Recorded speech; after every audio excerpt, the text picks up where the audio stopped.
Hello नमस्कार। आप सभी का स्वागत है ज्ञान जीएस यूट्यूब चैनल में।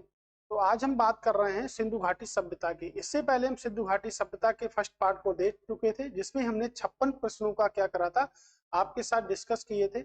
आज हम उससे आगे के प्रश्नों की बात करेंगे। ठीक है, तो ये हम अगर यहाँ से वीडियो देखते हैं तो इस सिंधु घाटी सभ्यता जो हमारी होगी पूरी तरह से कंप्लीट हो जाएगी। इनकी पूरी सिंधु घाटी सभ्यता के जितने भी मोस्ट इंपॉर्टेंट प्रश्न विभिन्न परीक्षाओं में आए हुए थे, उन सभी का हमने क्या करा है, डिस्कस किया है आपके साथ में। तो चलते हैं पहले प्रश्न की ओर और देखते हैं कि हमारा पहला प्रश्न क्या है। आपके सामने ही प्रस्तुत है हमारा सिंधु घाटी सभ्यता का प्रश्न। कह रहा किस हड़प्पा स्थल से निकास नालियों के साथ, किसके साथ, निकास नालियों के साथ हर्ष जड़ित 12 स्नानागृह का एक सेट मिला है। ऑप्शन है आपका हड़प्पा, कालीबंगा, लोथल या बनावली। ठीक है, आप देखिएगा क्या होगा इसका सही आंसर। तब तक हम आपसे बात करते हैं कि हड़प्पा की हमने बात करी है रावी नदी के तट पर। हड़प्पा किस नदी के तट पर है, आपके रावी नदी के तट पर है। और वर्तमान समय में कहां पर पहुंच गया है, तो आपके पाकिस्तान में हड़प्पा आपका पहुंच गया है। कालीबंगा की बात करेंगे तो घग्गर नदी है हमारी, और कहां पर है, आपके राजस्थान में है।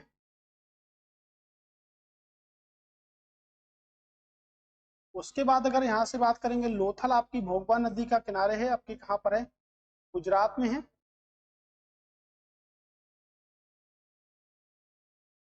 और बनावली की बात करेंगे तो ये आपकी कहाँ पर है, ये आपके हरियाणा में है। ये भी आपकी किसके, घग्गर नदी के किनारे है। तो ये कहाँ पर है, आपके हरियाणा में। तो यहाँ से हम देखेंगे कि हमारा जो आंसर बनता है वो क्या बनता है। प्रश्न है कि निकास नालियों के साथ हर्ष जड़ित स्नानागृह कितने, 12 स्नानागृह का सेट कहां से मिला है, तो वो हमको मिला है आपके लोथल से। 12 स्नानागृहों का क्या मिला है हमको, सेट यहाँ से मिला है। ठीक है, राइट। तो ये हमारा प्रश्न यहाँ से बनता है कि 12 स्नानागृह का सेट हमको मिला है। आंसर होगा हमारा लोथल। चलिए देखते हैं क्या है हमारा इसका विश्लेषण। विश्लेषण ये कि हड़प्पा व मोहनजोदड़ो, मैंने आपको बताया था कि 1921 में जो इसकी खोज करी, किसने करी, दयाराम साहनी ने करी। अगर आप पहले वीडियो को देखे होंगे तो आपको हड़प्पा से लेके मोहनजोदड़ो, और मोहनजोदड़ो से लेके आपके धौलावीरा, और धौलावीरा से लेके कालीबंगा, कालीबंगा से लेकर रोपड़, रोपड़ से लेकर जितनी भी नदियां हैं पाकिस्तान, अफगानिस्तान, उन सभी की क्या करी, हमने चर्चा की है। अगर आपने वो नहीं देखा है तो कृपया आप उसको देख लें, क्योंकि बेस्ट क्वेश्चन आपके रहेंगे। उसके बाद है कि मोहनजोदड़ो की खोज किसने करी, तो मोहनजोदड़ो को 1922 में किसने खोजा, रखालदास बनर्जी ने खोजा। रखालदास बनर्जी ने खोजा था। अगर मोहनजोदड़ो की बात करेंगे तो वो सिंधु नदी के किनारे है, और आप हड़प्पा की अभी हमने बात करी थी। तो हड़प्पा किस नदी के किनारे है यहाँ से, तो हड़प्पा किस नदी के किनारे होगा, आपका रावी नदी के किनारे होगा। के अतिरिक्त लोथल कहां पर है, आपके गुजरात में भी संभल सभ्यता का प्रमुख स्थल रहा था। लोथल का टीला कहां मिला, आपके अहमदाबाद में मिला है।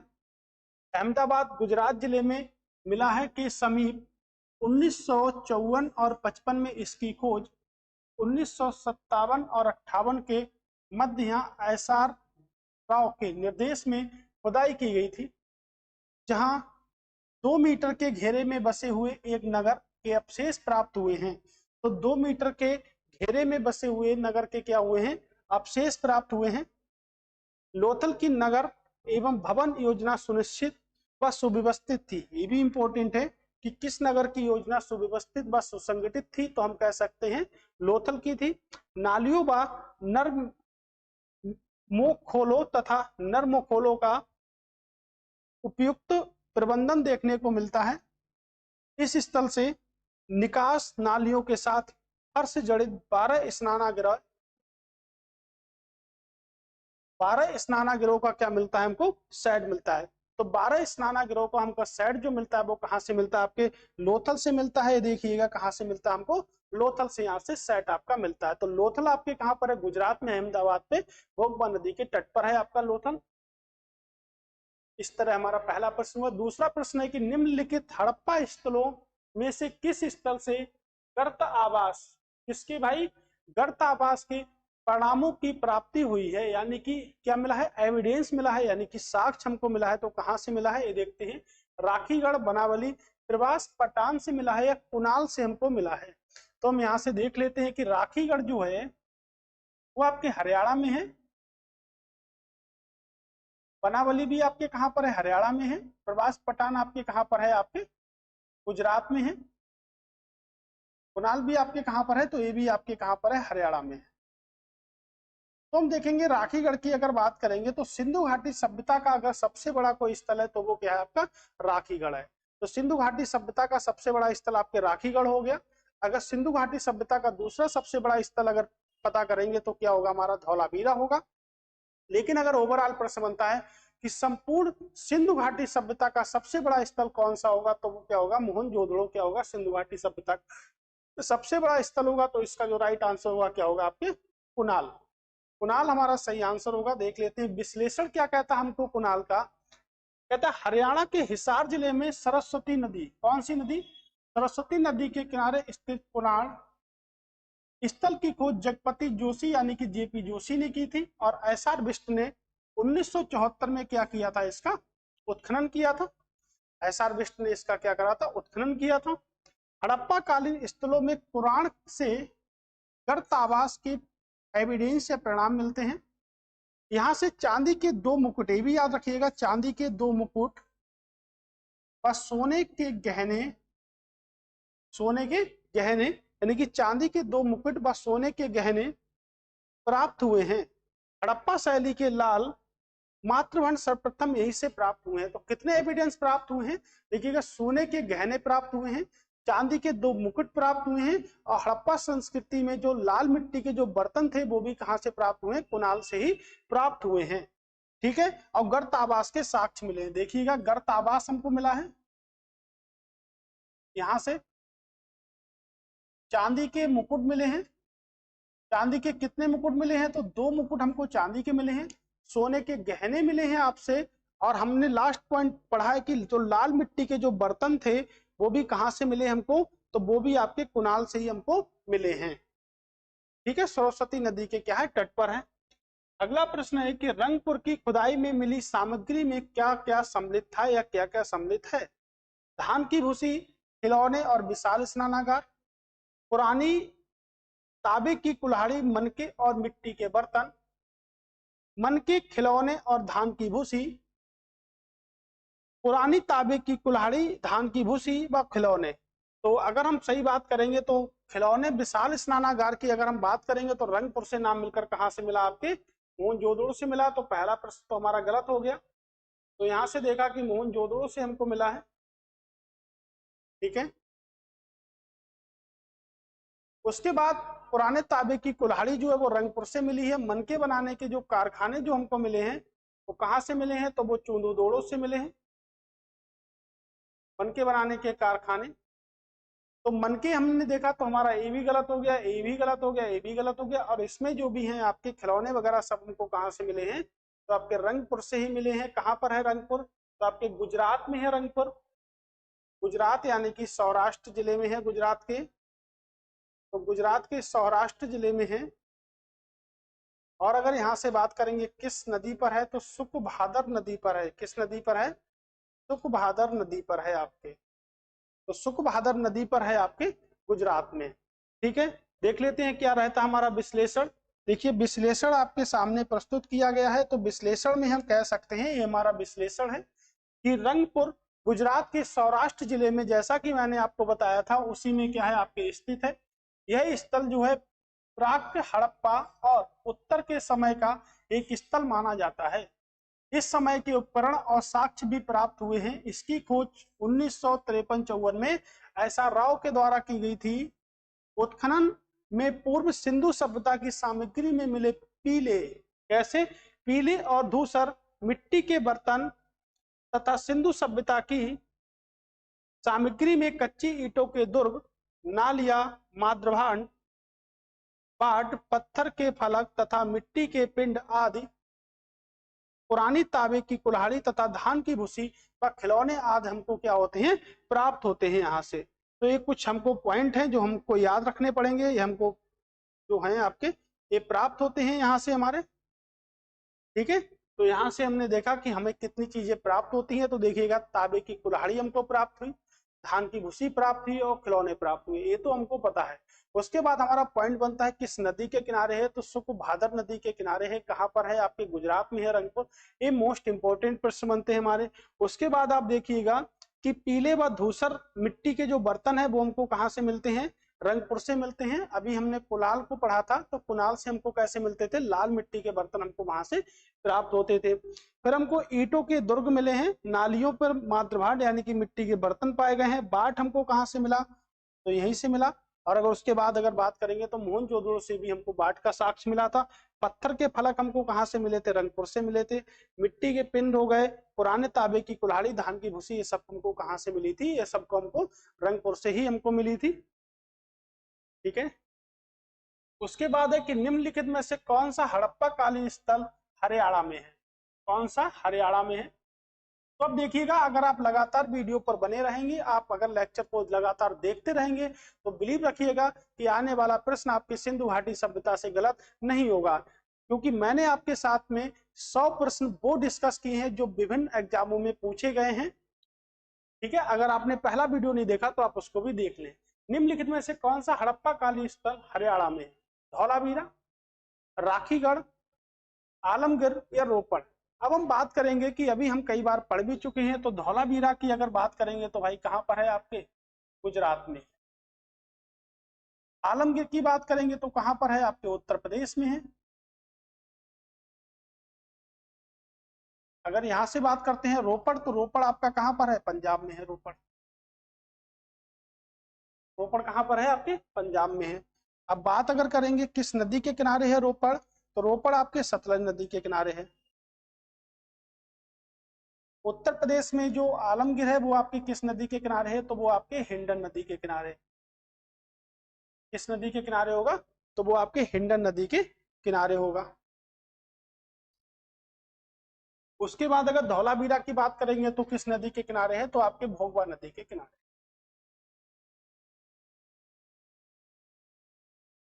तो वो भोगवा नदी के किनारे आपका हो गया। राखीगढ़ कहां पर है? आपके हरियाणा में है, तो यही हमारा राइट आंसर होगा। तो राखीगढ़ कहां पर है? आपके हरियाणा में है। उसके बाद देखिएगा कि हड़प्पा सभ्यता का प्रमुख पुरातात्विक जो स्थल है वो क्या है? आपका राखीगढ़ है। क्या है? आपके राखीगढ़ है। ठीक है। इस स्थल की खोज जो करी थी, किसने करी थी? सूरजभान और रफीक मुल्क ने की थी। यहाँ से सिंधु पूर्व सभ्यता के अवशेष भी प्राप्त हुए हैं। और भारत में हड़प्पा सभ्यता के विशालतम नगरों में से आपका क्या है? एक राखीगढ़ है। यानी कि मैंने आपको बताया था कि जो आपका जो सबसे बड़ा जो नगर है, यानी कि सिंधु घाटी सभ्यता का भारत में सबसे बड़ा नगर है, तो वो क्या है? राखीगढ़ है। अगर दूसरे सबसे बड़े नगर की बात करेंगे तो वो क्या है? धौलावीरा है आपका। और अगर ओवरऑल अगर बात करेंगे कि सिंधु घाटी सभ्यता का सबसे बड़ा नगर कौन है, तो मृतकों का टीला, जिसे हम कहते हैं मोहनजोदड़ो के नाम से इसको हम जानते हैं। ठीक है। अगला प्रश्न है कि निम्नलिखित में से कौन सा कथन सिंधु सरस्वती सभ्यता के बारे में सही नहीं है? अगर सिंधु सरस्वती सभ्यता के बारे में सही नहीं है। गेहूं और जौ उनके प्रमुख खाद्यान्न थे। गाय बैल पाले जाने वाले प्रमुख पशु थे। उनका व्यापार मेसोपोटामिया, चीन तथा रोम से भी होता था। मनकों का निर्माण एक विशालतम उद्योग था। मनकों की अगर हम बात करेंगे तो आपके कहां से मिले हैं? चूंदुदोड़ो से मिले हैं। कहां से मिले हैं? चूंदुदोड़ो से मिले हैं। ठीक है। सिंधु घाटी सभ्यता के जो लोग थे उन्होंने सबसे पहले किसकी खेती करी? तो गेहूं और जौ को सबसे पहले उगाया था। कपास के साक्ष्यों की अगर हम बात करेंगे तो आलमगीर से आपके कपास के भी साक्ष्य यहां से मिले हैं हमारे। उसके बाद गाय बैल पाले जाने वाले प्रमुख थे, नहीं थे। उनका व्यापार कौन सा कथन सही नहीं है, यानी कि सही नहीं की बात कर रहा है? तो उनका व्यापार मेसोपोटामिया से तो था, लेकिन चीन और रोम से नहीं था। तो यही हमारा क्या होता है? राइट आंसर होता है, क्योंकि पूछा गया कि कहीं नहीं है। तो मनके बनाने का जो कारखाना है वो आपको कहां से मिला? तो वो आपको चूंदुदोड़ो से मिला है। ठीक है। देख लेते हैं क्या रहता हमारा विश्लेषण। मैंने आपके लिए हर प्रश्न का विश्लेषण लेके आपके सामने प्रस्तुत हूं, तो याद रखिएगा, ध्यान रखिएगा, संयम बनाए रखिएगा। ठीक है। सिंधु घाटी सभ्यता या सिंधु सभ्यता, सभ्यता का विकास सिंधु नदी के किनारे फली फूली, किस नदी के किनारे फूली?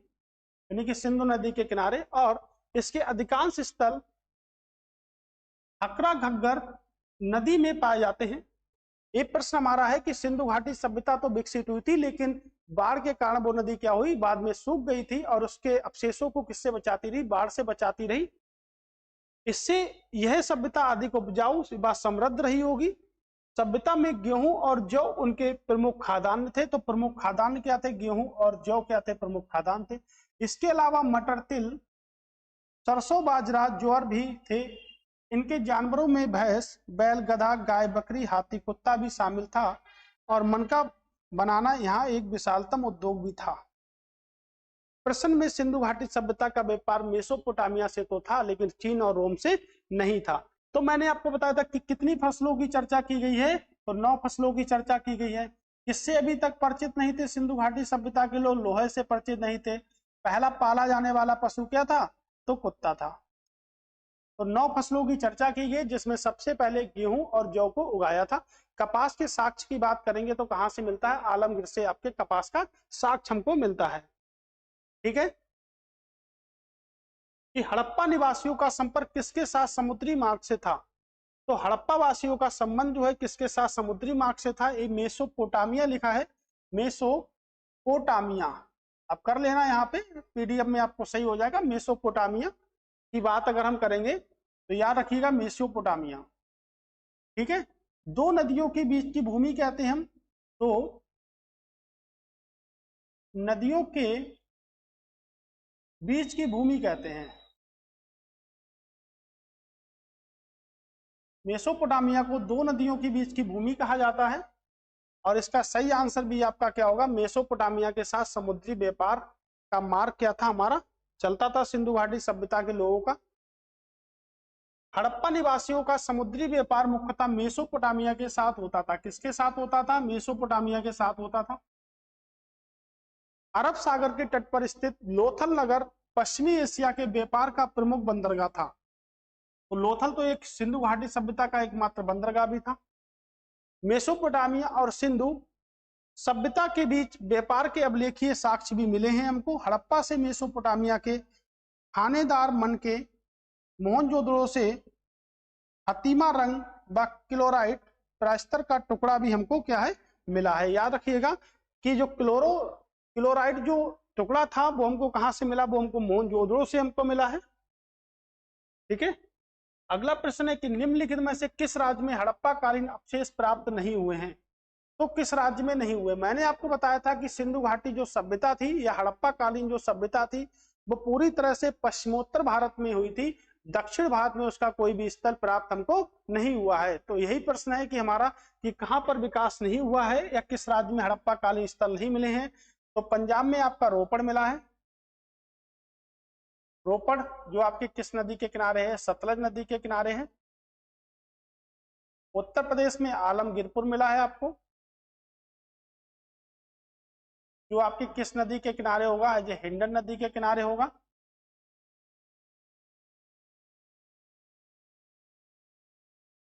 और तमिलनाडु की बात करेंगे तो तमिलनाडु तो हमको मिला ही नहीं है, और गुजरात भी हमको यहाँ से मिला है। तो गुजरात में आपके लोथल भी हमको मिला है,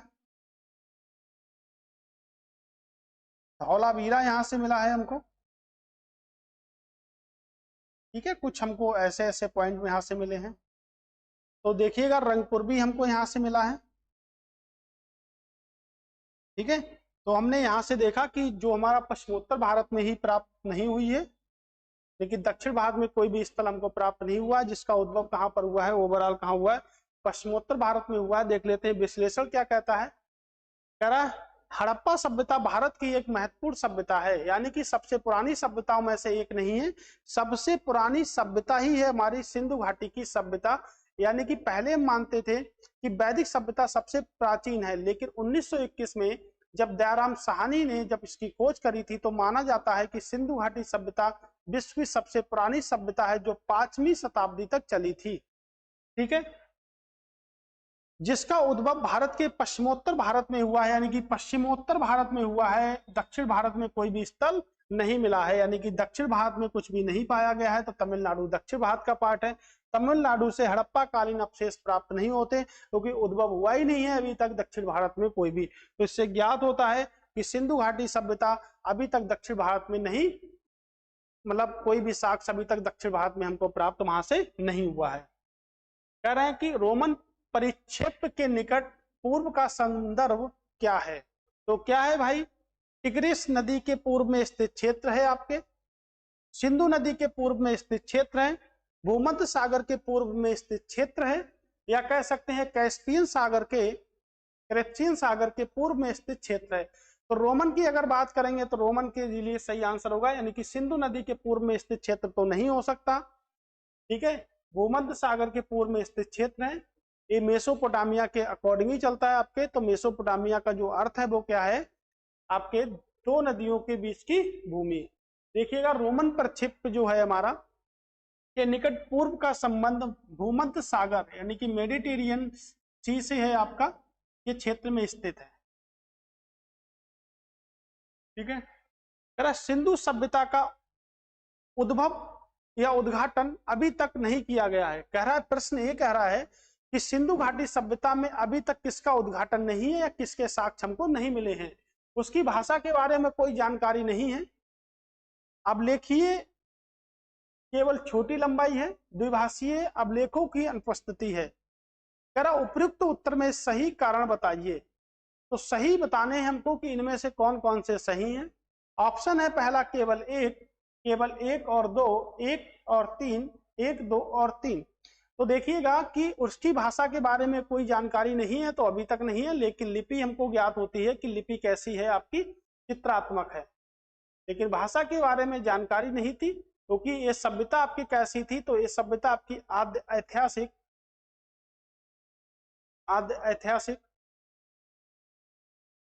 और या तो हम कह सकते हैं कैसी सभ्यता थी, तो आपकी कांस्य युगीन सभ्यता थी। यहां से कैसी सभ्यता होगी, तो कांस्य युगीन सभ्यता होगी। तो आद्य ऐतिहासिक जो था हमारा, उसमें क्या था, लिपि का ज्ञान हो चुका था लेकिन लिपि को पढ़ा नहीं जा सका। ये हमारी आद्य ऐतिहासिक सभ्यता रही थी। उसके बाद अगर हम बात करेंगे कि अवलेखियों की छोटी लंबाई है, तो बिल्कुल ये भी राइट स्टेटमेंट है आपका।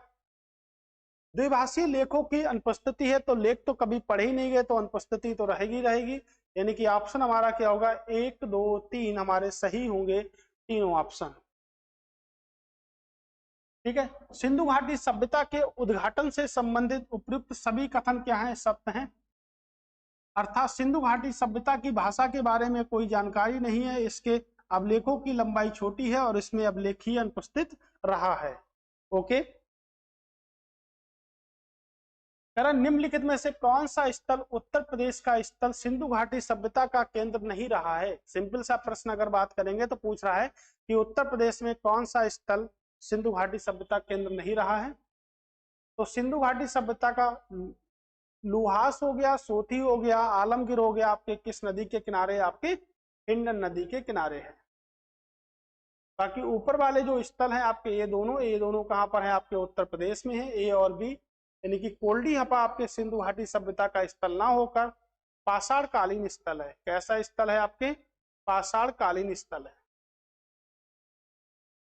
तो यहाँ से पाषाण कालीन स्थल है आपका, सिंधु घाटी सभ्यता का स्थल नहीं है। तो राइट आंसर होगा हमारा डी। देखते हैं क्या है विश्लेषण। सिंधु सभ्यता के प्रमुख स्थलों में उत्तर प्रदेश का विशेष योगदान रहा है। किसका योगदान रहा है, उत्तर प्रदेश का विशेष योगदान रहा है हमारे लिए। उसमें क्या है, यहाँ के प्रमुख स्थल क्या है, हिंडन नदी किनारे, आलमगीर, सोथी, लुहास यानी कि सहारनपुर में पड़ता है आपके, ये प्रमुख है। जबकि कोल्डी हवा इलाहाबाद में है, लेकिन है तो उत्तर प्रदेश में ही, लेकिन पाषाण कालीन स्थल माना जाता है। तो कोल्डी हवा है उत्तर प्रदेश में बेलन घाटी पर, लेकिन कैसा स्थल माना जाता है, तो पाषाण कालीन स्थल माना जाता है, ना कि सिंधु घाटी का सभ्यता का स्थल। कह रहा है मेसोपोटामिया में निम्नलिखित में से किस भाषा ने सुमेरियन भाषा को प्रतिस्थापित किया है। मोस्ट इंपोर्टेंट प्रश्न है आपके लिए। प्रश्न है हमारा कि मेसोपोटामिया में निम्नलिखित में से किस भाषा में सुमेरियन भाषा को प्रतिस्थापित किया है। आसीरियन, अक्काडियन, आर्मेइक या ग्रीक।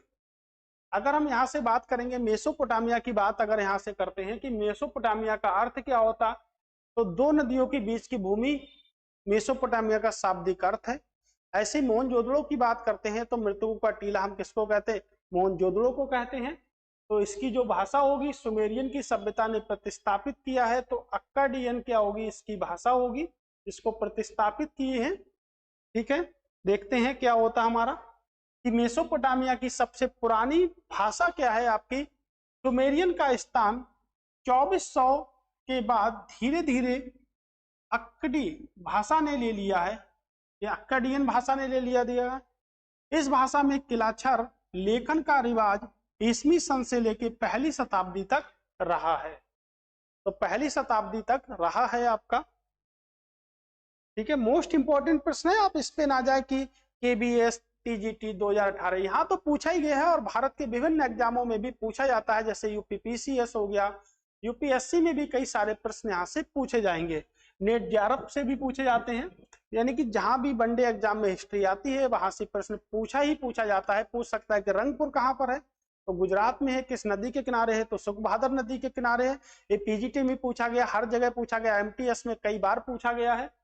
तो निम्नलिखित में से उस क्षेत्र की पहचान कीजिए जहां सिंधु सभ्यता के पुरास्थल नहीं मिले हैं। जहां पर सिंधु सभ्यता के पुरास्थल नहीं मिले हैं, बलूचिस्तान, उत्तर पश्चिमी सीमावर्ती प्रांत का पहाड़ी क्षेत्र, या निम्न हिमालय क्षेत्र, या उत्तरी महाराष्ट्र। तो यहां से देखेंगे बलूचिस्तान से आपके सुत्कोडोर का हमको साक्ष्य मिला है, जो किस नदी के किनारे है, आपके दशक नदी के किनारे है। दशक नदी के यहां से किनारे है आपके। उसके बाद उत्तर पश्चिमी सीमा प्रांतों पर मिला है, तो पश्चिमोत्तर भारत में ही तो मिला है सब कुछ हमको। उत्तरी महाराष्ट्र में क्या मिला, तो आपके दैमाबाद मिला है। क्या मिला है आपके, दैमाबाद हमको यहां से मिला है, जहां से एक संस्कृति मिलती है जिसको हम कहते हैं चारवें संस्कृति के अवशेष भी हमको यहां से मिलते हैं। क्या करते थे, पैर दक्षिण की तरफ, सिर उत्तर की तरफ, टांगे काट कर दफना देते थे, बताया था मैंने आपको डिटेल पार्ट में। ठीक है, तो कहां से नहीं मिला कुछ भी हमें, निम्न हिमालय क्षेत्र से हमको कुछ भी प्राप्त नहीं हुआ है। क्या है कि सिंधु घाटी सभ्यता के पुरास्थल निम्न हिमालय क्षेत्र में अभी तक नहीं पाए गए हैं। कहां पर नहीं पाए गए हैं, निम्न हिमालय क्षेत्र में अभी तक नहीं पाए गए हैं। कहना बलूचिस्तान में मेहरगढ़ तथा सुत्कोडोर, उत्तरी पश्चिमी सीमांत प्रांत का पहाड़ी क्षेत्र कालीबंगा तथा उत्तरी महाराष्ट्र में दैमाबाद व इनाम गांव के अवशेष पाए गए हैं। मैंने आपको बताया था, जो हमारा फर्स्ट पार्ट था उसमें मैंने आपको बताया था कि इनाम गांव किस नदी के किनारे है और किस राज्य में है। आप बताइएगा क्या होगा हमारा राइट आंसर। ठीक है ना, एक बच्चा कह रहा है कि सर शादी करा दो मेरी। अरे भाई शादी तुम्हें करा दो तुम्हारी हम दें, लेकिन शादी हम जब ही करा देना जब हमें पता चले तुम 5 घंटे डेली दौड़ते हो। जो 5 घंटे रेस लगा पाता है डेली वही शादी करे, वरना शादी को ना करे। बाकी आप समझदार हो और सभी लोगों को ये बात पता भी है। ठीक है, तो इनाम गांव की अगर बात करेंगे तो आंसर आ रहे हैं आपके, यानी कि पूरे महाराष्ट्र में है आपके।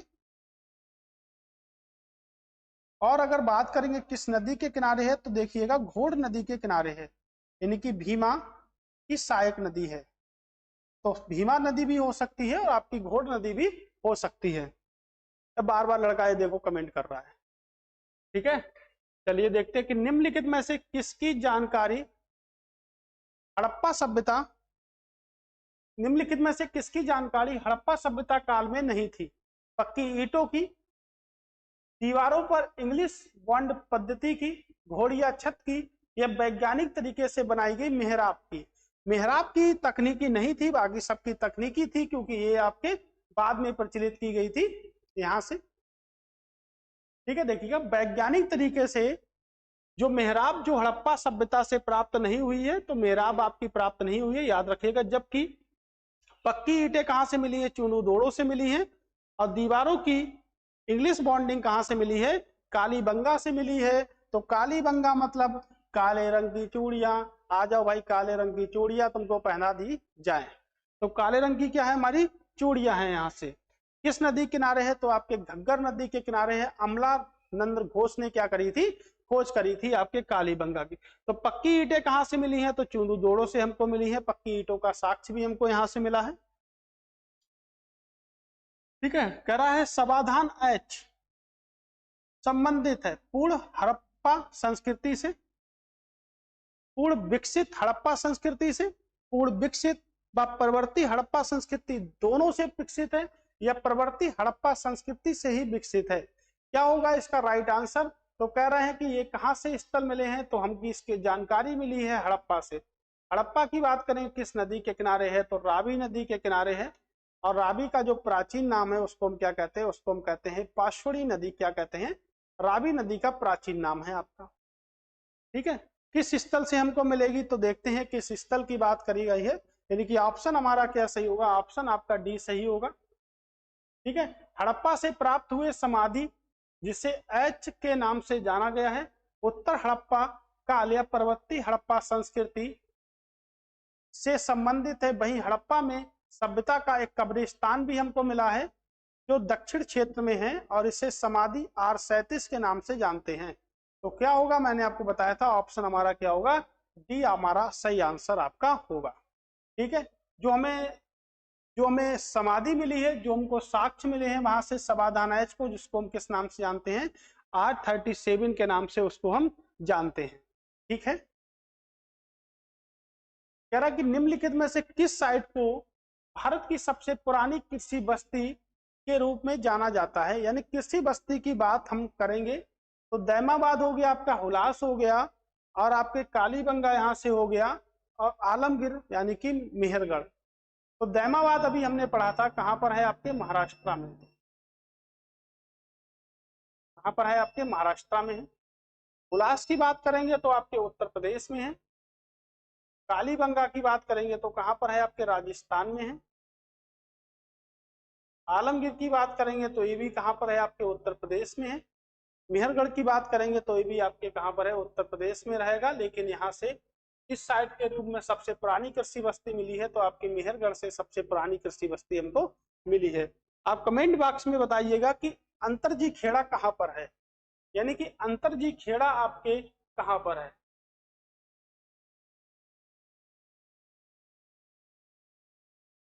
और किस नदी के किनारे है? ठीक है, किस नदी के किनारे है और कहां पर है आपके? कह रहे हैं मेहरगढ़ पाकिस्तान के बलूचिस्तान प्रांत के बोलन यानी कि बेलन दर्गे के निकट स्थित है। पाकिस्तान में स्थित है, आपके बलूचिस्तान में। यहाँ से भारत की सबसे पुरानी कृषि बस्ती के परिणाम प्राप्त हुए हैं। तो सबसे पुरानी जो कृषि बस्ती है वो कहाँ से मिली है? मेहरगढ़ से मिली है। और ये आपके कहाँ पर है? ये आपके पाकिस्तान के बलूचिस्तान में स्थित है। यह स्थान अस्थायी अब मानव आवास के अवशेष में प्रयुक्त हुआ है। तैमाबाद क्या है? महाराष्ट्र में। हुलास कहाँ है? उत्तर प्रदेश में है आपका। कालीबंगा आपके कहाँ पर? राजस्थान में है। आलमगीर की अगर हम यहाँ से बात करेंगे तो आपके मेरठ उत्तर प्रदेश यानी कि हड़प्पा कालीन स्थल रहे हैं।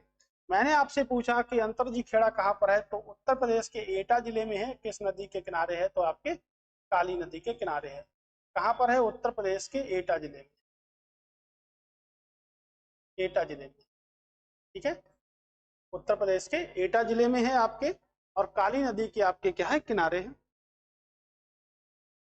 ठीक है, देखते हैं क्या प्रश्न है कि कालीबंगा में जो चबूतरे थे वो किसके निर्मित थे? लकड़ी से थे, मिट्टी की ईंटों से थे, या पत्थर से थे, या लकड़ी या धातु से थे? तो देखिए कालीबंगा की बात कर लेते हैं। तो कालीबंगा को यहाँ पे हम समझते हैं। तो कालीबंगा का जो मतलब होता है वो क्या होता है? काले रंग की चूड़ियां। और आपके कहाँ पर है? राजस्थान में घग्गर नदी के क्या है? आपके किनारे। तो इसको हम कहते हैं कालीबंगा। कालीबंगा से क्या हुआ? 3 अवशेष बहुत प्राप्त हुए हैं। जुते हुए खेत के साक्ष्य मिले हैं। जुते हुए खेत के साक्ष्य मिले हैं, पहला पॉइंट। दूसरा पॉइंट, भूकंप के साक्ष्य मिले हैं।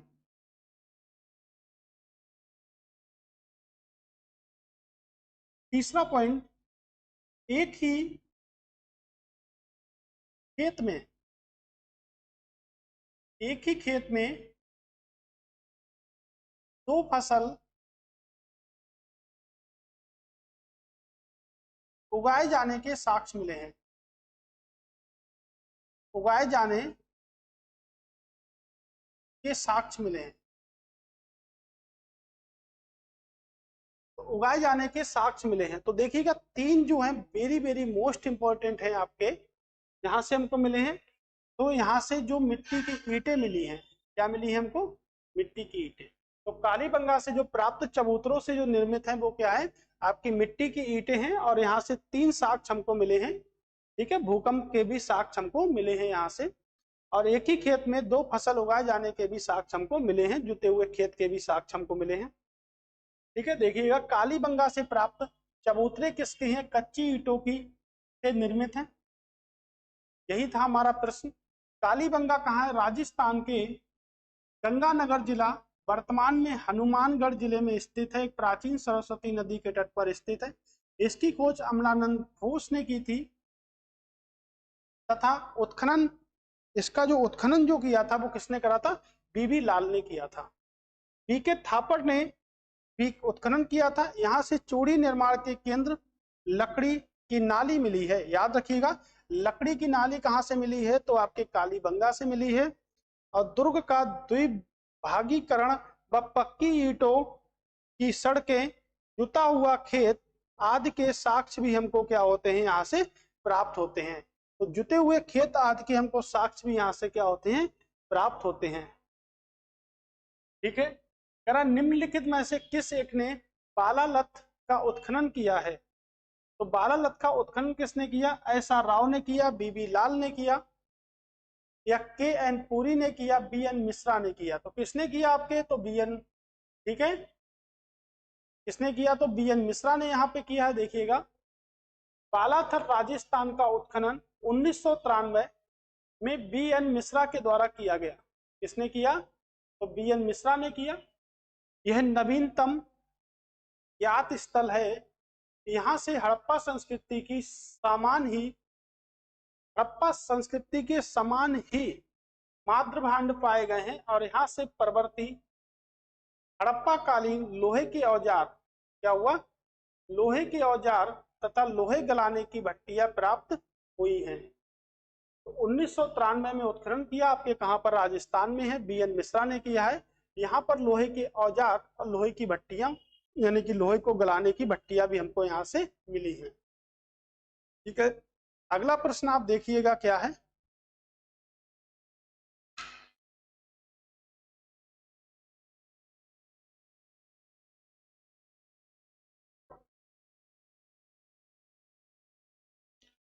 अगला प्रश्न है हमारा कि उपलब्ध प्रमाणों के आधार पर हड़प्पा सभ्यता के मानव जाति को दो स्थायी उपहार प्रदान किए गए थे। वो क्या थे? गेहूं और कपास की खेती, गणित और दशमलव पद्धति का ज्ञान, ताम्र और कांस्य का अलगन प्रौद्योगिकी, युक्ति तथा मिट्टी की पाइपनुमा नाली। यानी हड़प्पा प्रमाणों के आधार पर हड़प्पा सभ्यता के मानव जाति को जो जो दो उपहार दिए गए थे वो क्या थे? तो वो क्या थे आपके?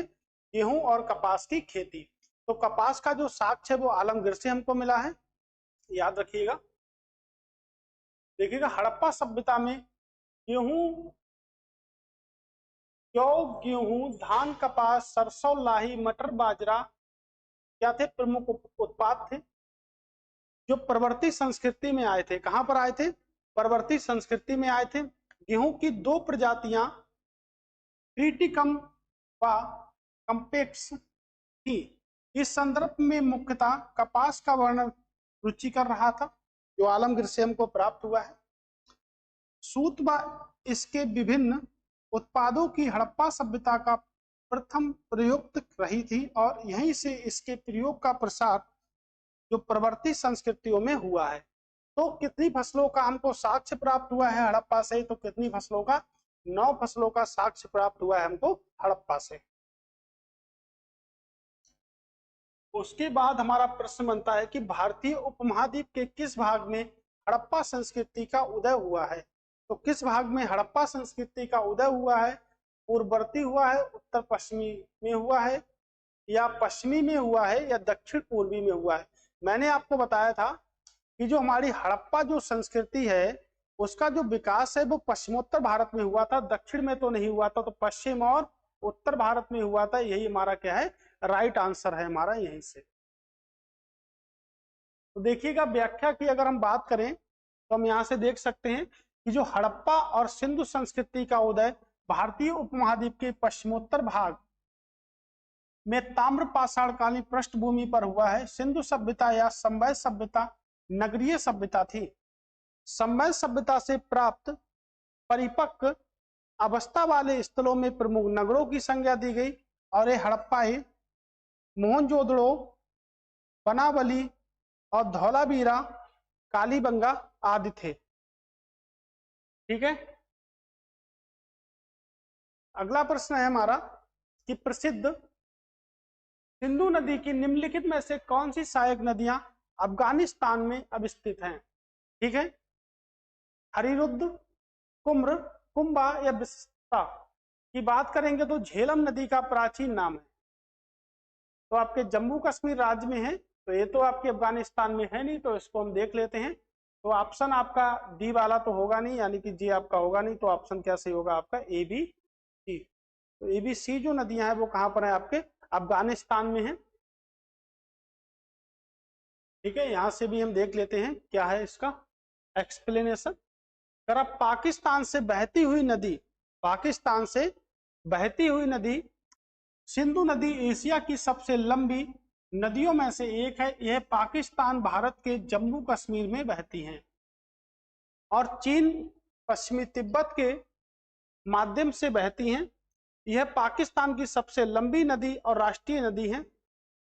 सिंधु नदी की 5 उपनदियां जो पाकिस्तान भारत के बीच में विभाजित होती हैं, देखिएगा, जिसमें बिसत्ता यानी कि झेलम, अस्कनी यानी कि चिनाब इनके प्राचीन नाम है, परसुड़ी यानी कि रावी नदी, विपाशा यानी कि विपाशा बसु यानी कि विपाशा की बात करेंगे व्यास नदी, चतुद्री की बात करेंगे तो सतलज, और अफगानिस्तान में प्रवाहित होने वाली सिंधु की सहायक नदियों में से कुम्भा, कुरुम और हरिरुद्ध भी क्या है? आपके नदी हैं। तो 3 नदियां आपके अफगानिस्तान बहती हैं, इनके क्या है?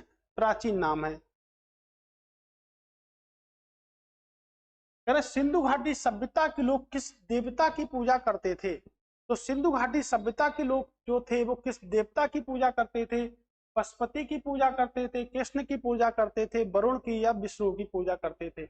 हमने आपको बताया था कि पशुपति की जो मूर्ति हमको मिली है वो कहां से मिली है? आपके मोहनजोदड़ो से मिली है।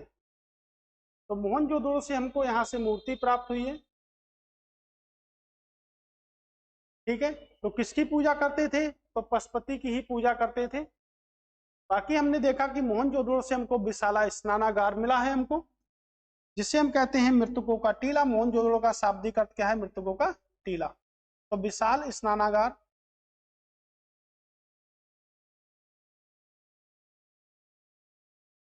विशाल अन्नागार हमको मिला है।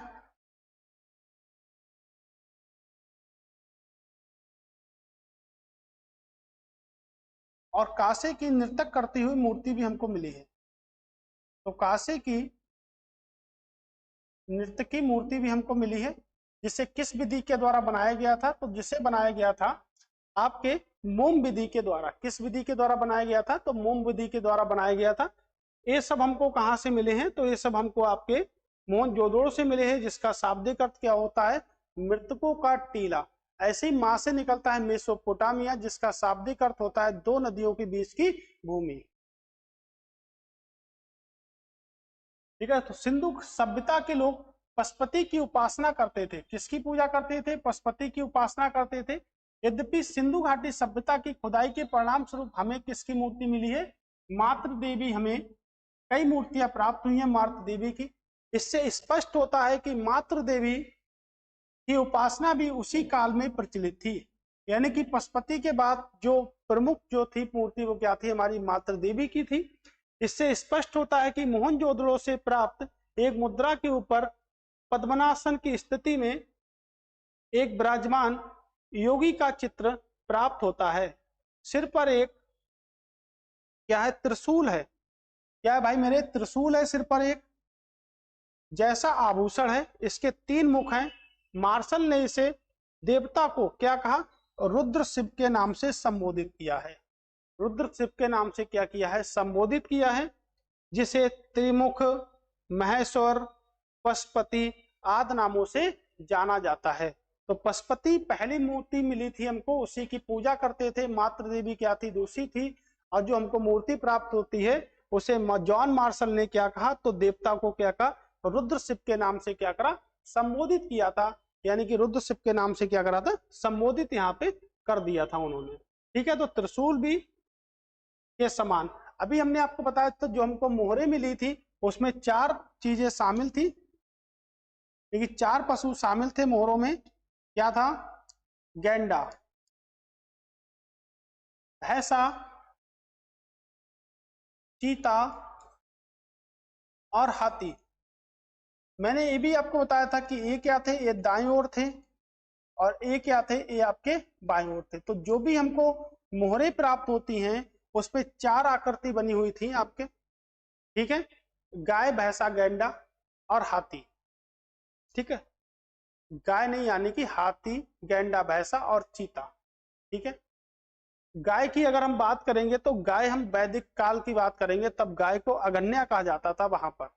तो गाय को हम किस नाम से जानते थे, गाय को अगन्या के नाम से वहां पर जानते थे।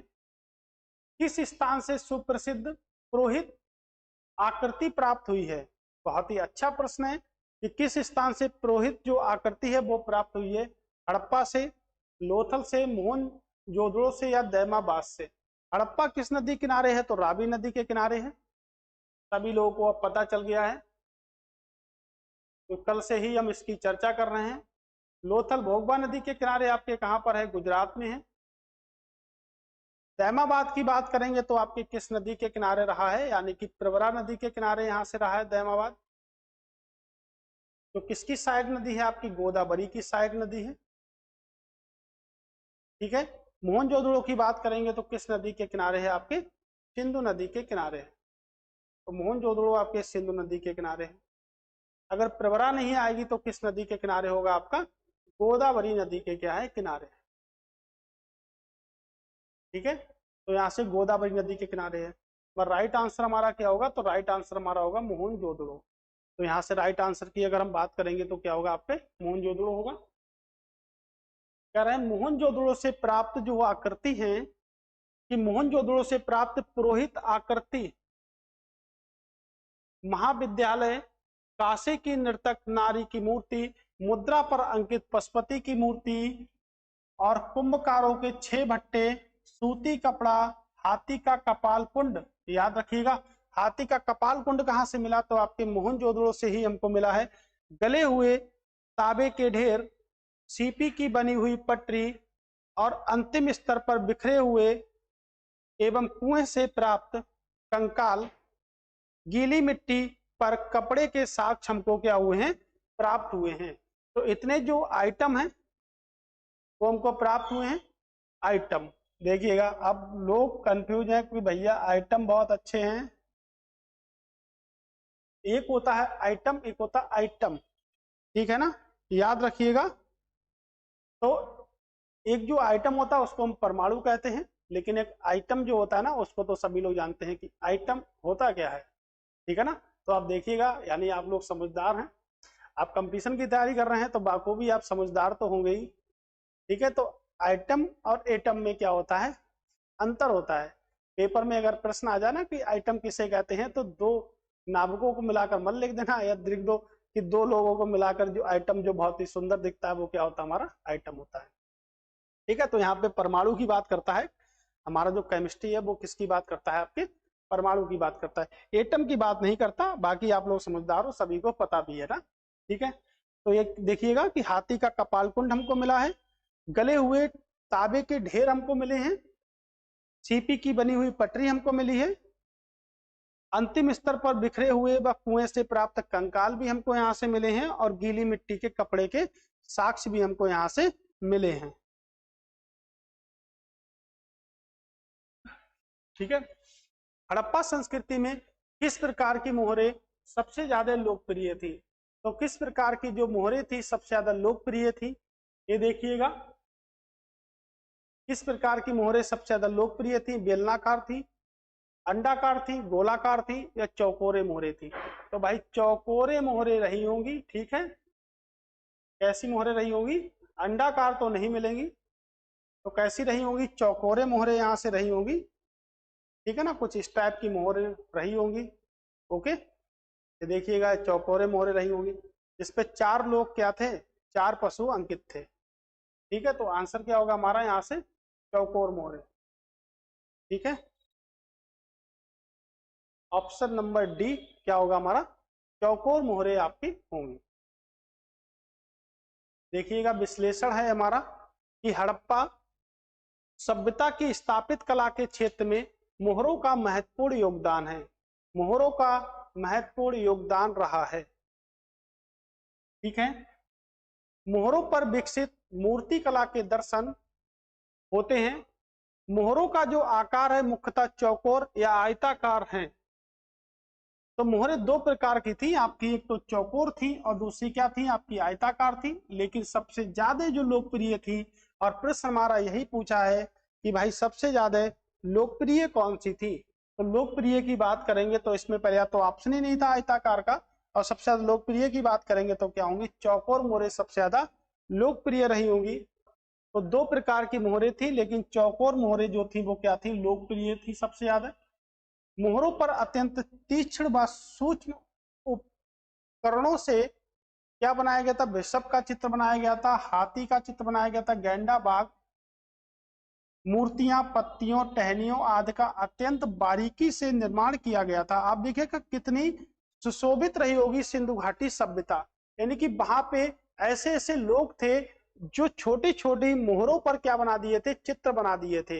यानी कि इससे ज्ञात होता है कि वहां पर भी क्या थी? हमारी कला थी, लेखन कला थी, संस्कृति कला थी। तो हड़प्पाई कालीन संस्कृति कला भी रही होगी वहां पर, इसलिए लोग वहां पर बना देते थे चित्रों को। अब मैंने आपको इससे पहले बताया था कि जब हमारा टैंक जो बनता था, यानी कि जो हमारे अन्नागार थे, जो हमारे विशाल स्नानागार थे, उसमें क्या था? रिसाव नहीं होता था। जो बांध बनाते थे उसमें भी रिसाव नहीं होता था।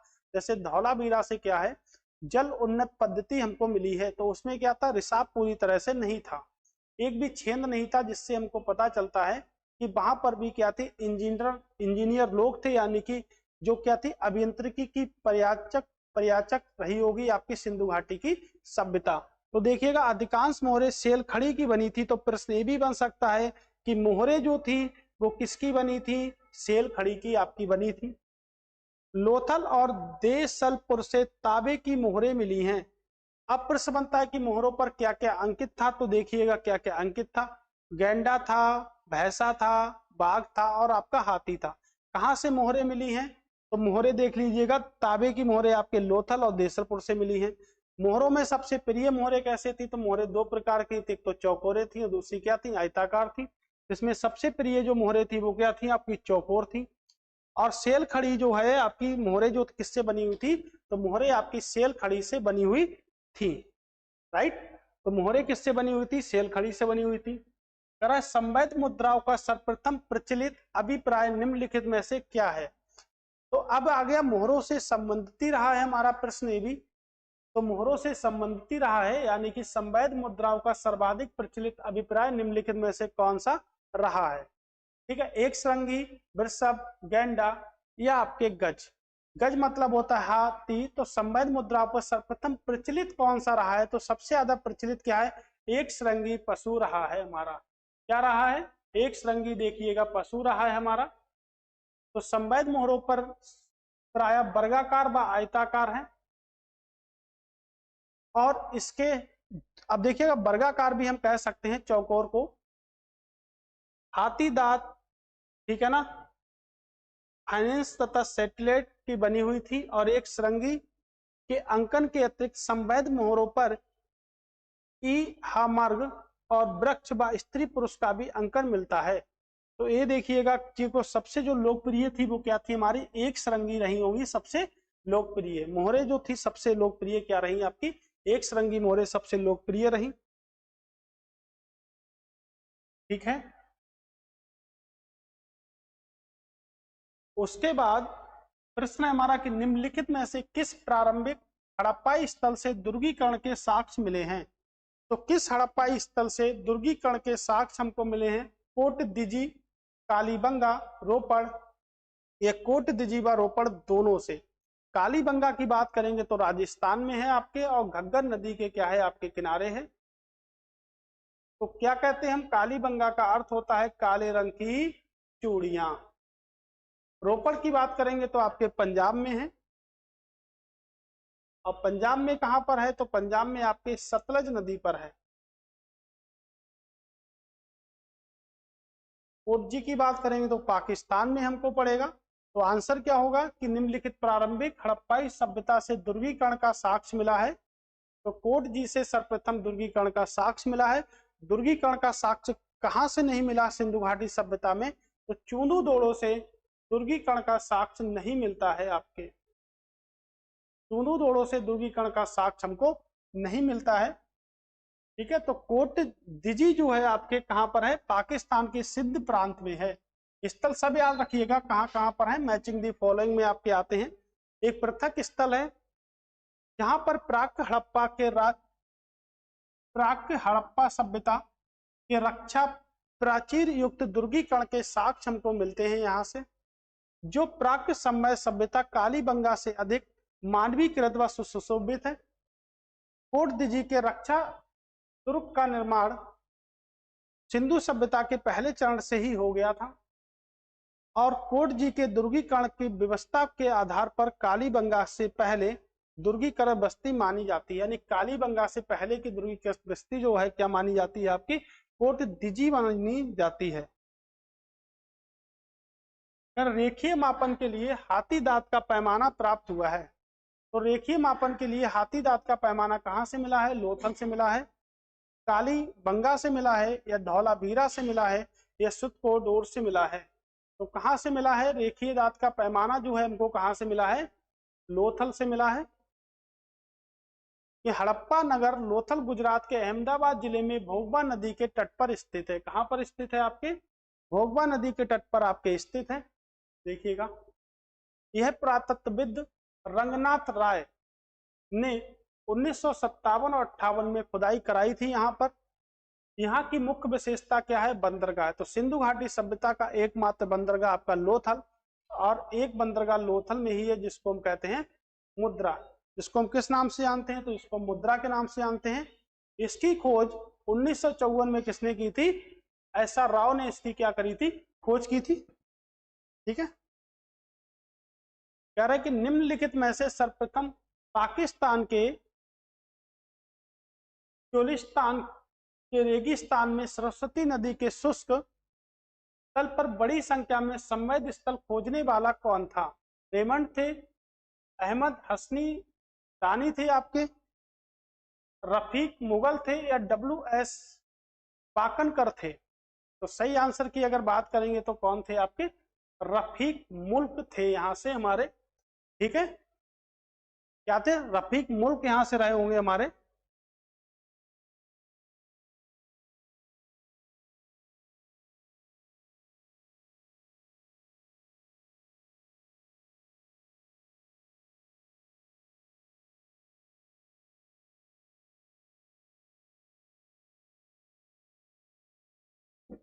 ठीक है, तो यही प्रश्न है हमारा यहाँ से। तो इसका सही आंसर क्या होगा आपके? रफीक मुल्क। तो यहाँ से हमारा रफीक मुल्क रहे होंगे। देख लेते हैं इसका विश्लेषण क्या है। तो चोलिस्तान रेगिस्तान वर्तमान पाकिस्तान के पंजाब प्रांत के दक्षिण भाग में स्थित है। तो पंजाब प्रांत के किस में स्थित है? दक्षिण भाग में स्थित है, जो थार रेगिस्तान का एक ही भाग है। रफीक मुल्क ने यहाँ बड़ी संख्या में क्या करे हैं? संवेद स्थल यानी कि सिंधु घाटी सभ्यता के स्थलों की क्या करी है? यहाँ से खोज की है। तो याद रखिएगा, मोस्ट इंपॉर्टेंट है। अगला है कि हड़प्पा नागरिकता के बाद की नागरिकता क्या है? तो हड़प्पा नागरिकता के बाद की नागरिकता क्या है? तो देखिए, हड़प्पा के बाद की नागरिकता की बात अगर करेंगे तो क्या होगी आपकी? चोलकोलिथिक होगी, यानी कि ताम्र पाषाण कालीन संस्कृति होगी। वैदिक, मौर्य और मगध की बात जो बात है वो हम क्या करेंगे, उसके शासनकाल में करेंगे जब हम उसको पढ़ेंगे। तो देखिएगा क्या है हमारा कि हड़प्पा नागरिकता के बाद ताम्र पाषाण काल युग आता है, जिसको चोलकोलिथिक युग कहते हैं। वैदिक युग उसके पश्चात है। उसके बाद कौन आता है, वैदिक युग आता है। उसके बाद क्या आता है, मगध साम्राज्य आता है। फिर कौन आता है, फिर हमारा क्या आता है, मौर्य वंश आता है आपका। ठीक है, कह है निम्नलिखित में से बताइएगा कि किस स्थान पर बृहद स्नानागार के अवशेष पाए गए हैं। हड़प्पा हो गया, मोहनजोदड़ो हो गया, कालीबंगा हो गया और आपका क्या हो गया, लोथल हो गया। तो आप सभी को पता है क्योंकि हम कई बार पढ़ चुके हैं। अगर आप संयम बना रखे होंगे, आपने अगर पहली वीडियो को और इसको अगर देखा होगा तो आप 100% यहाँ से बता सकते हैं क्या आंसर होगा हमारा। तो हमारा राइट आंसर क्या होगा, मोहनजोदड़ो से आपका राइट आंसर होगा। ठीक है, तो मोहनजोदड़ो से हमें विशाल स्नानागार मिले हैं। हड़प्पा की अगर बात करेंगे तो रावी नदी के किनारे 1921 में दयाराम साहनी ने इसको खोजा था। अमलानंद घोष ने कालीबंगा को खोजा था, जो आपके घग्गर नदी राजस्थान पर है। और लोथल जो है वो आपके कहाँ पर है, भोगबा नदी पर है। लोथल आपके कहाँ पर है, गुजरात में है। तो गुजरात में सबसे ज्यादा सिंधु घाटी सभ्यता के स्थल मिले हैं स्वतंत्रता के बाद। देखिए बृहद स्नानागार जो है वो क्या है, मोहनजोदड़ो का सर्वाधिक उल्लेखनीय स्मारक है, जो उत्तर दक्षिण तक कितना 54.86 और पूर्व पश्चिम में कितना 33 मीटर गहरा है। यह 11 मल्टीप्लाई 7 मल्टीप्लाई 2.43 कह सकते हैं 12 7 और अप्रोक्सी 2 मीटर का है आपका। इसके उतरने के लिए उत्तर दक्षिण की ओर सीढ़ियां बनी है। देखिएगा कि इसके उतरने के लिए जीने बने हैं, यानी कि सीढ़ियां बनी हुई है। इससे ज्ञात होता है कि वहां भी लोग क्या थे, इंजीनियर थे। इसे जॉन मार्शल ने क्या कहा, तात्कालीन विश्व का एक आश्चर्यजनक निर्माण कहा है। विश्व का एक आश्चर्यजनक क्या कहा है, निर्माण कहा है। करण की अंकाकृत में कौन सुमेलित सही सुमेलित है, सही सुमेलित पूछ रहा है। तो हड़प्पा गोदीबाड़ा, गोदीबाड़ा का जो साक्ष्य मिला है वो आपके लोथल से मिला है। तुतको से घोड़े के अवशेष मिले हैं, तो बिल्कुल सही है। तो यही वाला सही है। आपके कब्रिस्तान एच जो मिला वो आपके कहां से मिला है, आपके हड़प्पा से मिला है। कहां से मिला, आपका हड़प्पा से मिला है। तो मोहनजोदड़ो से नहीं मिला। लेकिन सही पूछा है तो आपके दशक नदी के किनारे है। कहां पर है सुक्को रोड, तो आपके दशक नदी के किनारे है। कहां पर है, आपके बलूचिस्तान में। तो दशक नदी के किनारे आपके बलूचिस्तान में स्थित है। गुजरात के कच्छ के रण में क्या स्थित है, सुटकोडोर की सबसे प्रमुख उपलब्धि, सुटकोडोर की सबसे प्रमुख उपलब्धि घोड़े की कुछ हड्डियों के अवशेष पाए गए हैं। यह नगर 2 दुर्गीकृत भागों, गढ़ी तथा आबाद क्षेत्रों में विभाजन है। यहाँ से पत्थर के चिनाई वाले भवनों के साक्ष्य मिले हैं। और यहाँ से कलश समाधान का भी उदाहरण हमें प्राप्त होता है। तो कलश समाधान जो है वो हमको कहाँ से मिलता है, तो गुजरात के में मिलता है आपका। अगला प्रश्न है कि मोहनजोदड़ो किस जिले में स्थित है। तो मोंटमोगरी में तो आपकी हड़प्पा है, लाहौर है, लड़काना है या लालपुर है। आपके किस जिले में स्थित है, तो आपके लड़काना में ही स्थित है। यहाँ से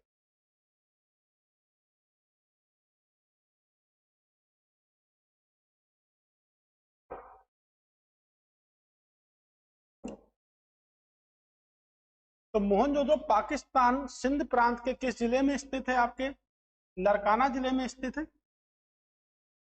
और लड़काना जिले में सिंधु नदी की घाटी में स्थित है और दाएं तट पर स्थित है। ये भी आप याद रखिएगा। इसकी खोज जो की है वो 1922 में किसने करी है, राखल दास बैनर्जी ने क्या करी है, इसकी खोज की है। यह हड़प्पा सभ्यता का सबसे प्रसिद्ध पुरास्थल है। यह नगर कच्ची ईंटों के चबूतरों पर स्थित, यहाँ पर प्राप्त प्रमुख साक्ष्य वस्तु निर्माण साक्ष्य हमको मिले हैं। मीनार मिली है, मोहरों पर सुमेरियन गांव साक्ष्य मिले हैं।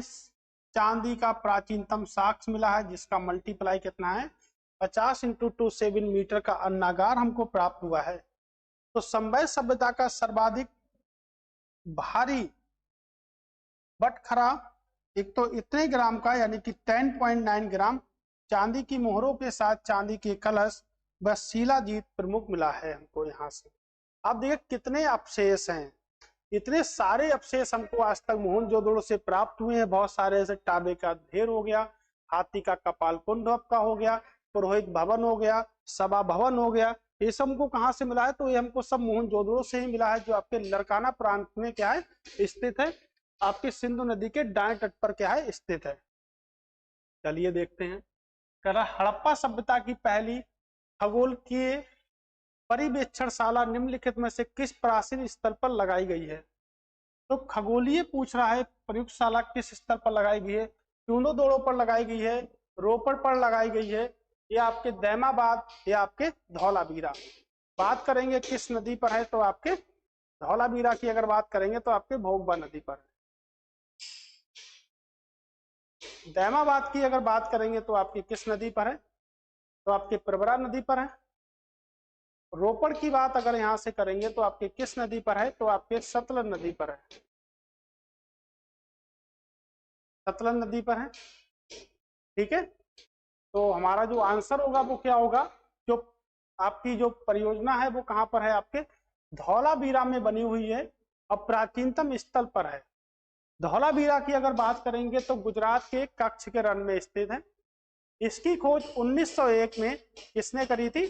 आर.एस. बिष्ट ने की थी। ठीक है, और धौलावीरा वर्तमान में खोजे गए हड़प्पा कालीन विशालतम नगरों में से एक है। यहाँ ये नगर जो है वो कितने नगरों में विभाजित है? तो वो 3 नगरों में भी क्या है, पूरी तरह से विभाजित है। यहाँ से करें मोहनजोदड़ो में किले व शहर की सबसे चौड़ी सड़कें क्रमशः थी 6 व 10 मीटर की, 7 व 11 मीटर की, 8 व 12 मीटर की, या कह सकते हैं 10 व 14 मीटर की। तो सड़कें क्या थी? समकोण पर काटती थी, यानी कि राइट एंगल ट्रायंगल पर क्या करती थी? काटती थी यहां से। ठीक है, और इसकी जो लेंथ रही होगी वो क्या रही होगी? 7 से 11। मोहनजोदड़ो की प्रमुख विशेषता उसकी सड़क निर्माण कला थी। क्या थी? सड़क निर्माण कला थी। देखो, सामान्यतः सड़क एक दूसरे को समकोण पर काटती थी। मुख्य सड़क को प्रथम सड़क या राजपथ कहा जाता था। किले के शहर की सड़कें क्रमशः कितनी थी? 7 से 11 मीटर चौड़ी थी। मोहनजोदड़ो की सहायक सड़कें जिस चौराहे पर मुख्य सड़क से मिलती थी, पुरातत्व विभाग ने उसे क्या कहा? तो ऑक्सफोर्ड क्रेसिस के नाम से उसको जाना था। किस नाम से जाना था? क्रेसिस के नाम से उसको जाना था। ठीक है,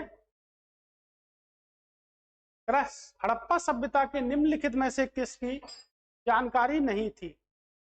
तो ढेकली की जानकारी थी, कुएं की थी, नहर की थी, या कुएं की पुल्ली की जानकारी थी? तो नहर की जानकारी यहाँ पे नहीं होगी, बाकी सभी की इनको जानकारी थी। ये बहुत ही इंटेलिजेंट किस्म के व्यक्ति थे, इनको सभी की जानकारी थी।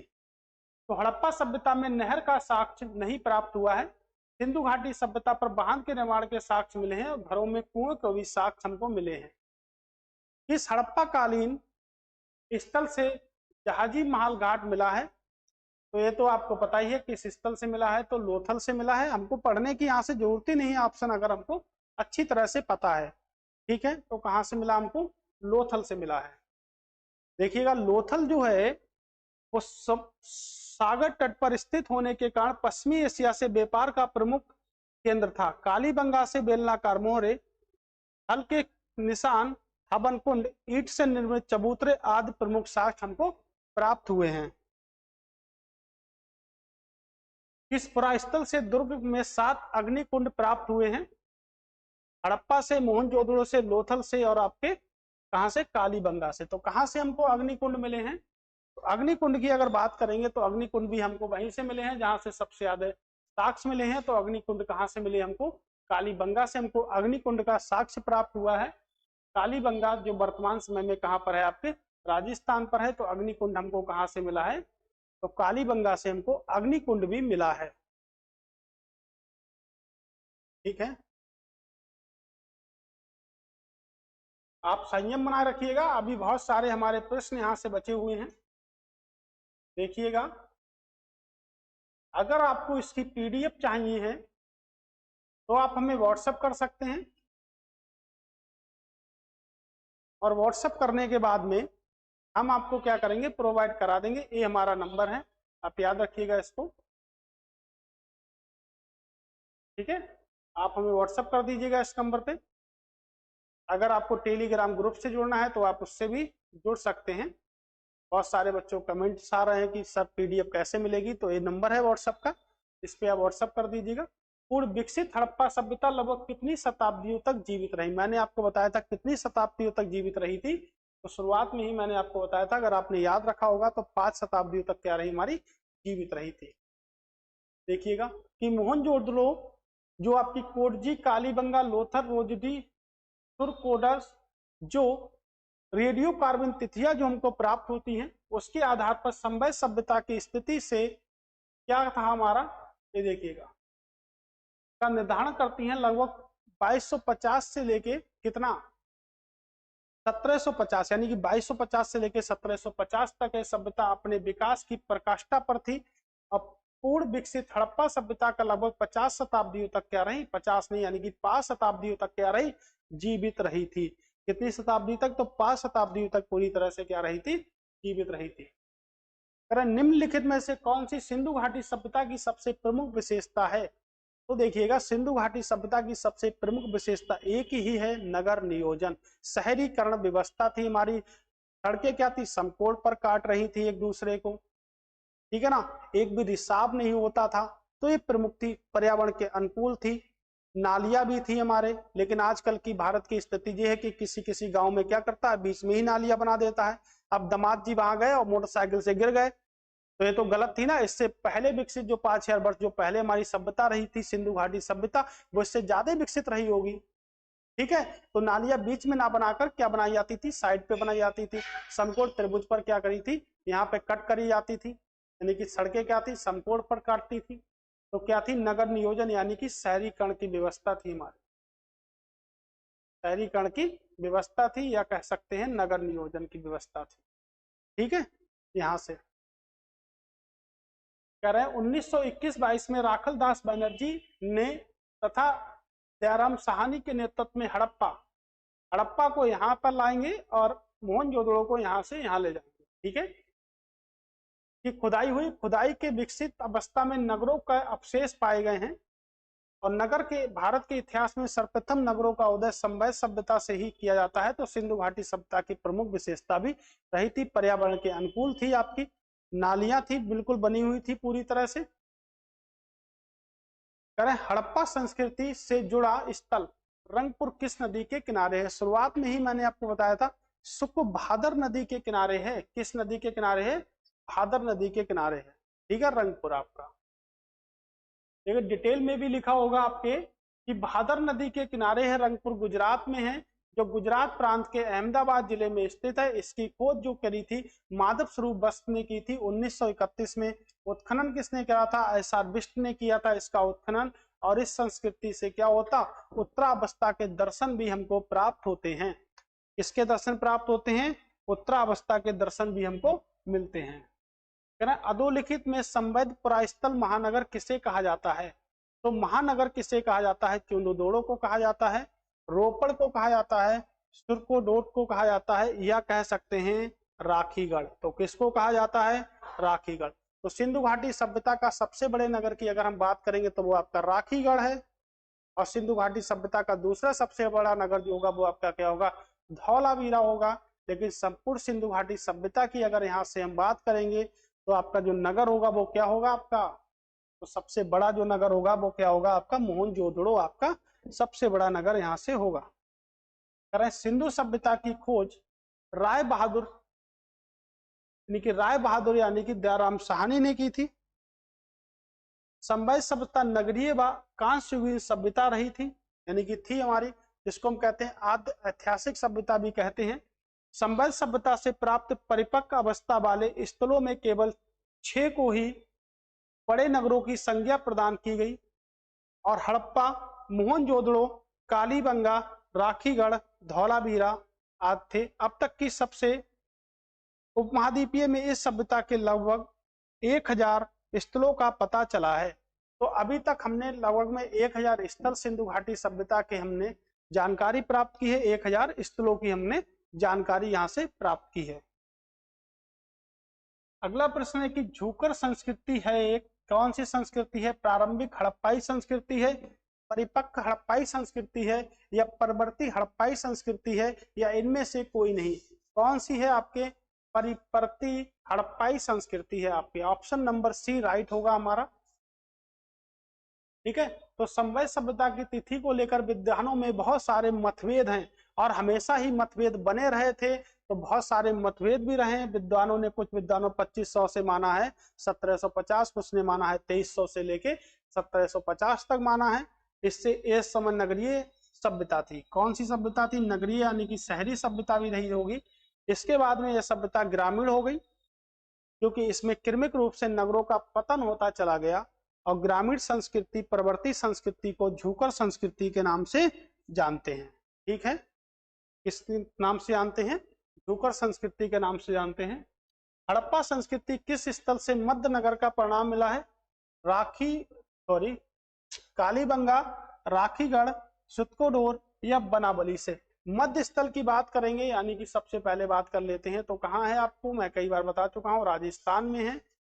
राखीगढ़ सिंधु घाटी सभ्यता का सबसे बड़ा नगर है, जो आपके हरियाणा में है। कहाँ पर है? आपके हरियाणा में है। सुतकोडोर आपके कहाँ पर है? बलूचिस्तान में है। किस नदी के किनारे है? तो दशक नदी के किनारे है। बनाबली भी आपका कहाँ पर है? हरियाणा में है।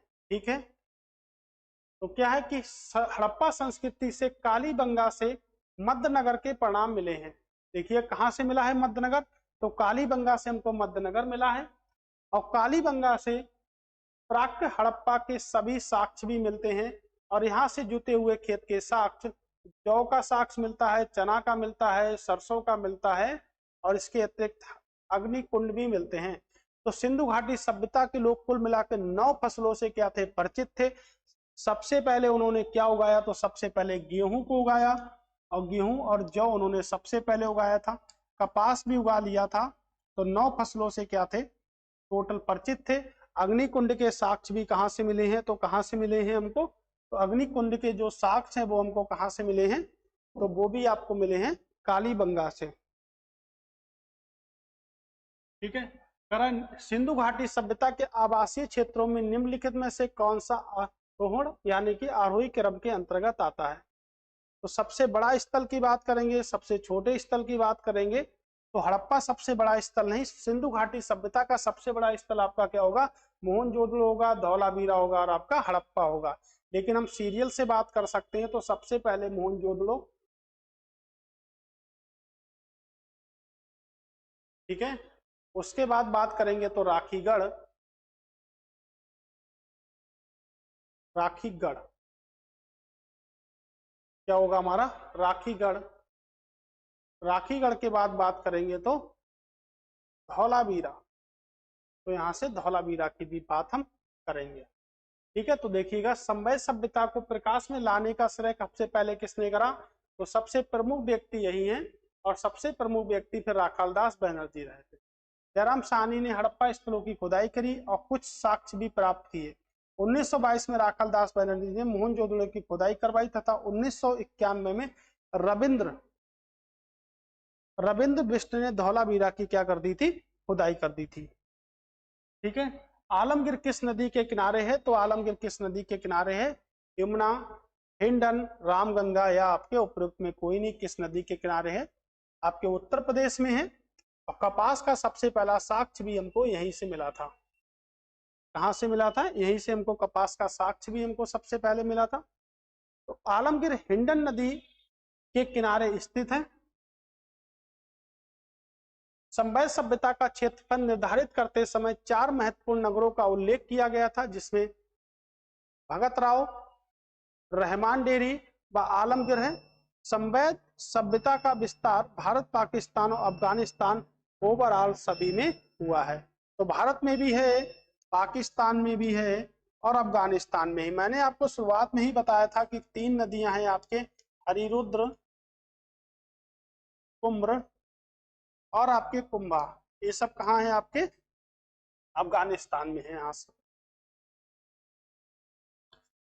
निम्नलिखित हड़प्पाई स्थलों में कहां से मजदूरों के मकानों के अवशेष हमको प्राप्त हुए हैं? तो मजदूरों के मकानों के अवशेष कहां से प्राप्त हुए हैं? हड़प्पा से प्राप्त हुए हैं, चूंदुदुड़ो से प्राप्त हुए हैं, रंगपुर से प्राप्त हुए हैं, या आपके रोपड़। रोपड़ कहाँ? आपके सतलज नदी पर। मोस्ट इंपॉर्टेंट है। मानव के साथ कुत्ते को दफनाए जाने का साक्ष्य मिला है। मानव के साथ कुत्ते को दफनाए जाने का साक्ष्य हमको कहां से मिला है? तो आपके रोपड़ से मिला है। ठीक है। रंगपुर से बात अगर हम करेंगे तो आपके सुख बहादुर है। अभी हमने प्रश्न भी देखा था किस नदी पर है, आपके सुख बहादुर नदी पर है आपके। ठीक है। तो मजदूरों की बस्तियां हमको कहां से मिली हैं? तो देखिएगा 1921 में दयाराम साहनी ने हड़प्पा का सर्वेक्षण किया और 1923 में इसको नियमित उत्खनन आरंभ हुआ। उत्खनन से हड़प्पा के किले के बाहर कुछ ऐसे भवन हैं जिनकी पहचान कर्मचारियों के आवास के रूप में की गई थी। कर्मचारी मतलब मजदूरों के आवास के रूप में की गई थी। यहाँ से पहचान को जो मजदूरों के रहने के लिए थे, हमारे कहाँ के रहने के लिए थे? मजदूरों के रहने के लिए थे। तो कहाँ से हमको मिला है? यानी कि हड़प्पा से हमको यहाँ से मिला है। निम्नलिखित हड़प्पा स्थलों में से किसमें नाली के निर्माण में लकड़ी का प्रयोग किया गया है? तो नाली के निर्माण में लकड़ी का प्रयोग किया गया है। लोथल हो गया, राखीगढ़ हो गया, कालीबंगा हो गया, या आपके आलमगीर। अभी हमने पढ़ा किस नदी के किनारे है? तो आपके हिंडन नदी के किनारे है। कालीबंगा की बात करेंगे तो आपके घग्गर नदी हो गई। राखीगढ़ की बात करेंगे फिर भी आपके क्या होगी? घग्गर नदी होगी। और अगर लोथल की बात करेंगे तो क्या होगा? हमारा भोगबा नदी होगी। कौन सी नदी होगी? आपकी भोगबा रिवर होगी। तो प्रश्न है हमारा कि स्थलों में नाली के निर्माण में हमको कहां से प्राप्त हुआ है? तो देखिए कालीबंगा से हमको प्राप्त हुआ है। कालीबंगा 1951-52 में अमलानंद घोष ने इसकी क्या करी थी? खोज करी थी। इसकी खुदाइयों में बेलनाकार मोहरें मिली हैं हमको, हल्के निशान मिले हैं, अलंकृत ईंटों का प्रयोग किया गया है। घरों के निर्माण में कच्ची ईंटों का प्रयोग भी किया गया है। तो कच्ची ईंटों का साक्ष्य हमको कहां से मिला? यहीं से मिला है। कालीबंगा से जल निकासी की उत्तम व्यवस्था नहीं मिलती है, लेकिन लकड़ी के नाली के साक्ष्य मिलते हैं। तो लकड़ी के नाली के साक्ष्य हमको कहां से मिले हैं? तो कालीबंगा से ही मिले हैं। कह रहे हैं माद्रभाट खंड पर नृतक का उत्खनन किस स्थान से हमको मिलता है? तो मिट्टी के बर्तन यानी कि किस स्थान पर मिलता है? मोहनजोदड़ो हो गया, सिनौली हो गया, आपके कुणाल हो गया, आपके बागपत जिले में है। किस जिले में है? बागपत जिले में, आपके उत्तर प्रदेश में है। तो किस से मिलता है हमको? तो हमको मिलने वाला जो जगह है वो क्या है? भराना हरियाणा में स्थित एक परिपक्व हड़प्पा संस्कृति का स्थल है। ठीक है। कहाँ पर है? हरियाणा में है। यहाँ से लाल मातृभट पर एक स्त्री का चित्र अंकित है। तो लाल जो मिट्टी के बर्तन थे उस पर एक चित्र मिला है, किसका? स्त्री का मिला है। इसकी तुलना मोहनजोदड़ो से प्राप्त कांस्य नृतक से की जाती है। यहाँ से अनेक कमरों वाले 3 भवन की प्राप्ति हुई है। 4 कमरों युक्त एक भवन टीले के बिल्कुल केंद्र में स्थित है और इस भवन में 10 कमरों के अलावा बरामदा भी है और एक आंगन भी था। देखिएगा पूरा का पूरा डिटेल है, यानी कि कंप्लीट डिटेल है आपके बिराना। ठीक है। तो राइट आंसर हमारा क्या होगा? तो देखिएगा कि नृतक यानी कि तुलना किससे करी गई है? तो तुलना करी गई मोहनजोदड़ो से, और नृतक करती हुई जो मूर्ति हमको मिली है वो भी कहाँ से मिली है? आपके मोहनजोदड़ो से ही हमको मिली है। ठीक है।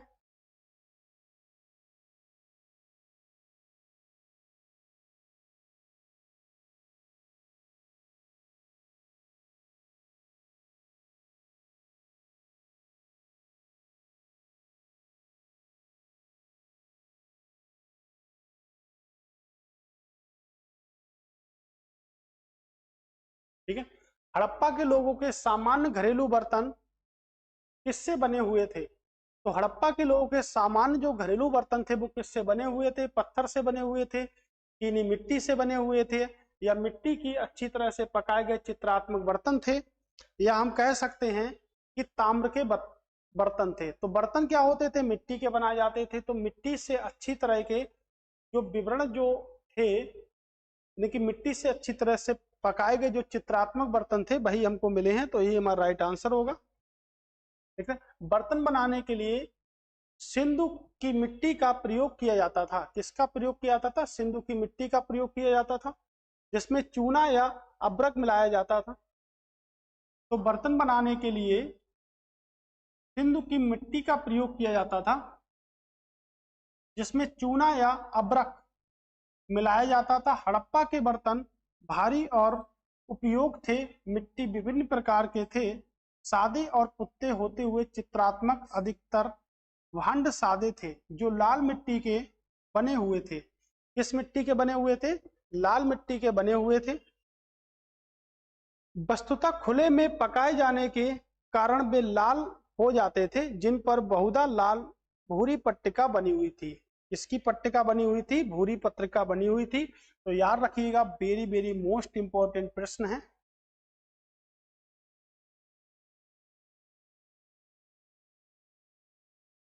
तो आज की जो क्लास थी हमारी वो यहीं तक थी, यानी कि हम इससे हमें देखा, हमने आपने क्या करा, सिंधु घाटी सभ्यता का हमने पार्ट फर्स्ट और पार्ट टू आपको पढ़ाया है। यानी कि आपको कम से कम हमने 100 प्रश्नों की श्रृंखला लेके आपके सामने आए थे एक चैप्टर से। यानी कि अगर आप यहाँ से यूपी पीसीएस का पेपर देते हैं, यूपी पुलिस का पेपर देते हैं, तो छोटे बड़े क्वेश्चन हमारे बनते हैं। यूपी टीजीटी, पीजीटी,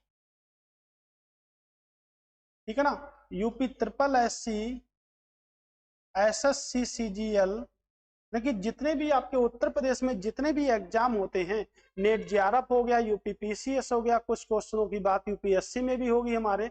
तो यहाँ से जितने भी मोस्ट इंपोर्टेंट प्रश्न हमारे सिंधु घाटी सभ्यता से बनते हैं, वो सभी आपके लिए मैंने किए हैं। तो कृपया आप देखें इसको, और अगले हम नेक्स्ट टॉपिक के साथ मिलेंगे, आपकी पूर्व वैदिक काल की सभ्यता, यानी कि जिसको हम कहेंगे वैदिक एरा, यानी कि वैदिक युग की बात करेंगे। ठीक है, फिर मिलते हैं दोबारा से, तब तक के लिए नमस्कार। ठीक है, वीडियो के साथ बने रहें। Thanks for watching.